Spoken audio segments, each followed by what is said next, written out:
Wel, dwi wedi cyrraedd y blodau a mae yna wledd i'r llyged yma. A sôn am wledd i'r llyged, mae gennau gwmni arbennig iawn. Bore da, Ann Jones. Bore da i chi. Chi wedi godi cyn brecwast heddiw? O, ri gynnar lywyr.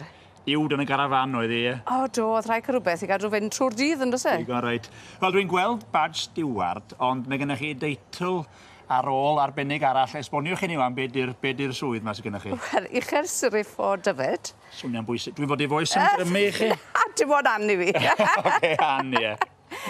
Ond fi yw cynrychiolydd y brenin yn Nyfed. Mae dych chi'r arglwydd raglaw, sy'n bersonol iddo fe, fel sori, mae'n beddi mynd. Fe sy'n yr arglwydd raglaw sydd yn edrych ar ôl y brenin pan mae'n dod i'r le. Ond fi yw'r ail yn yr rhes. So pan mae'n dod i'r beth fel yr heddlu ac yr brigadan, hwnna yw'n rôl i. Swnio'n ofnadwy o bwysig.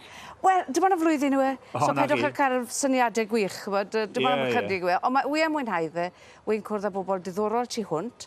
A wy moyn canolbwynto ar bobl ifanc a llongyfarch bobl ifanc ar y gwaith da maen nhw'n wneud. Yn hytrach na, na gyd ni'n clywed yw am bobl ifanc yn gwneud pethau gwael yn y cyfryngau ac yn y blaen. So felly, wy'n falch iawn bod chi wedi dod fan hyn heddi i weld beth mae bobl ifanc gallu wneud. Ac yn addas iawn, dych chi wedi cael y sgript yn iawn achos y ffermwyr ifanc sydd wedi bod wrthi fan hyn, ynddo? Ie, a chymod, yn diwrnod fendigedig.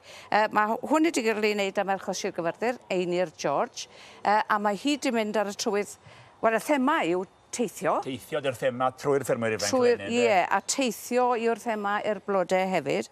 A mae hi wedi mynd ar y trywydd o'r gondola, a wedyn y blodau coch, mae'r romans a'r fans ac yn y blaen. A mae fe yn wir fendigedig, a mae'r cyfan wedi dod at ei gilydd yn dda iawn. Mae'n hyfryd. Awn ni ar gondola ymlaen chydig ffordd un. A chi'n gweld, mae yna tipyn o wahaniaeth yn siwt maen nhw'n dehongli teithio. Rhai yn meddwl amdano fe fel mynd o gwmpas y byd. Rhai eraill yn meddwl amdano mynd ar daith o amgylch Cymru a Prydain Fawr. A wedyn, rhywun arall yn mynd lan i'r yrru efallai. Ac yn mynd yn ei sgidiau gwaith a sgidiau cerdded. Mae'n thema eang iawn a mae'n rhoi dychymyg ydi o wedyn. O di, yn gwmws. Yn anodd a gweud y gwir, achos falle bod ychydig ry agored, a mae'n anodd i tynnu fe lawr i fod yn rhywbeth chi'n meddwl, o mae hwn yn ffito'n iawn. Mae wedi bod yn anodd i wneud e, ond maen nhw wedi llwyddo. Dwi'n gweld sawl cerdyn ma, a mae yna lot o eiriau calonogol neu annog dal ati hefyd sydd yn hyfryd i weld. Chymod, mae sylwadau adeiladol i gael yma, a hefyd oedd y beirniad yn teimlo bod y safon mor uchel gyda plant mor ifanc. Mae'r gystadleuaeth mae dan 11, a felly nhw am roi cymeradwyaeth uchel iawn a cymeradwyaeth. Felly mae nifer o gardiau, mae dim ond cynta, ail a trydydd. Ie, hollol. Ond hwn ydy'r un buddigol, a mae werth i weld, nid yw? Mae fe yn werth i weld, ac a gweud y gwir, dyma ni yn y tent blodau, a mae fe yn eistedd yn ei le, yn dwe.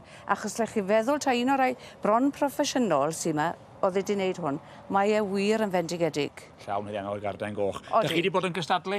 Odw, nes i rith, a mi ges i garden, a wy'n hapus iawn. Camoliaeth, dych chi'n brysur iawn, rai gamol chi, diolch am y sgwrs. O, diolch i chi. A pob lwc efo'r swydd. Diolch yn fawr. Diolch.